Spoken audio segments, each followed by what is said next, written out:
Well, I'm more old school. Yeah. I started reading the DC comics back in the late 50s, early 60s.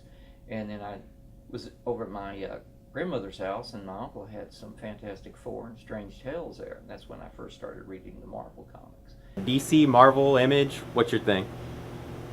Realistically, it's none of them. I Okay. follow creators. DC or Marvel? DC. Image. Image. Was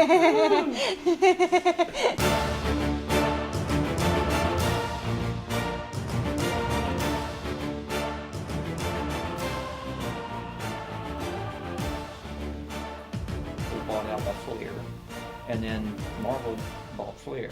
Low, I want something that's going to be an interesting narrative. The big boxes, just grocery stores and stuff, the bread is in the back. This week's books, last week's books, you gotta walk all the way past everything to get to it. So I'm Beth. I'm one of the owners at Freaks and Geeks. It's a vintage video game, comic, and toy store here in Denton, Texas. Hi, I'm Kyle Mason. I'm a cosplayer and a comic book enthusiast. Basically, what cosplayer is I make costumes and props, and I go to conventions to basically showcase and like compete in competitions and stuff.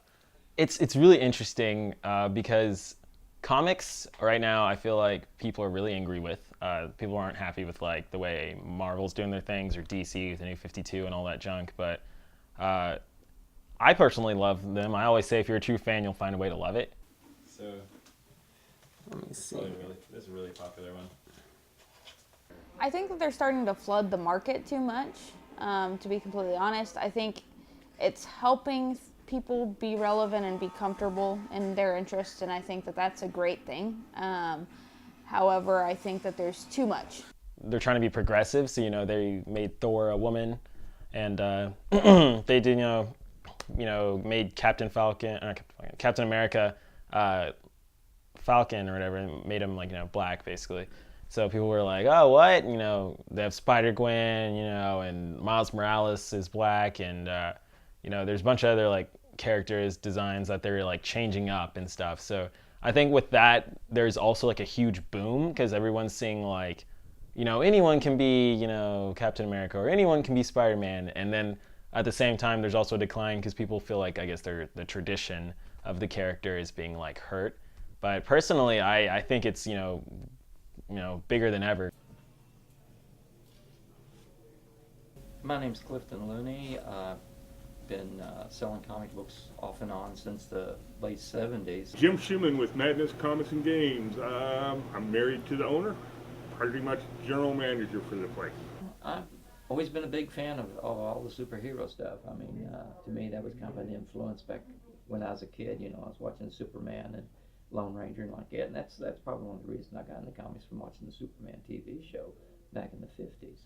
I started collecting the summer of 1969.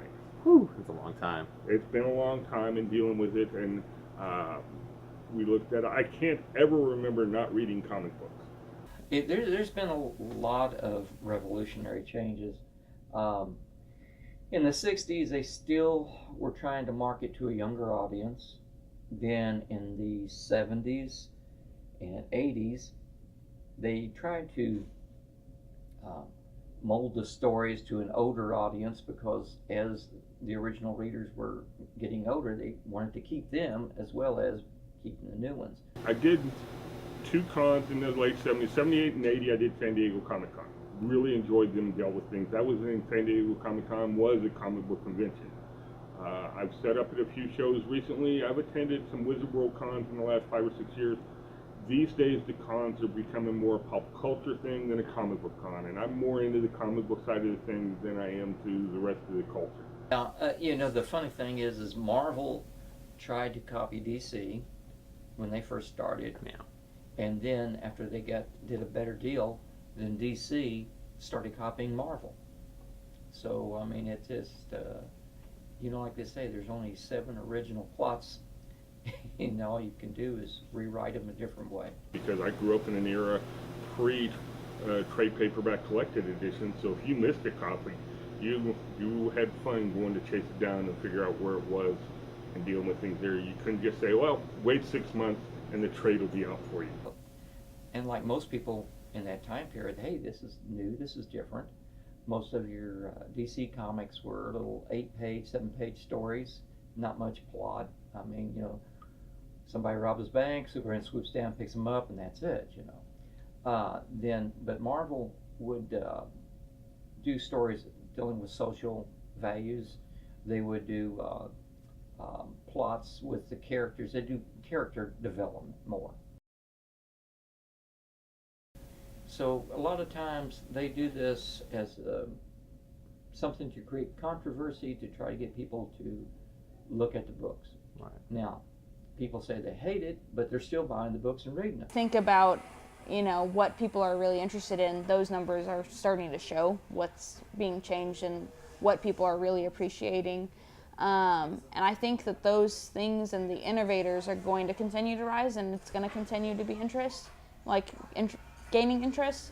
But I think things like putting Batman in a mech suit are going to start to, yeah, that's happening.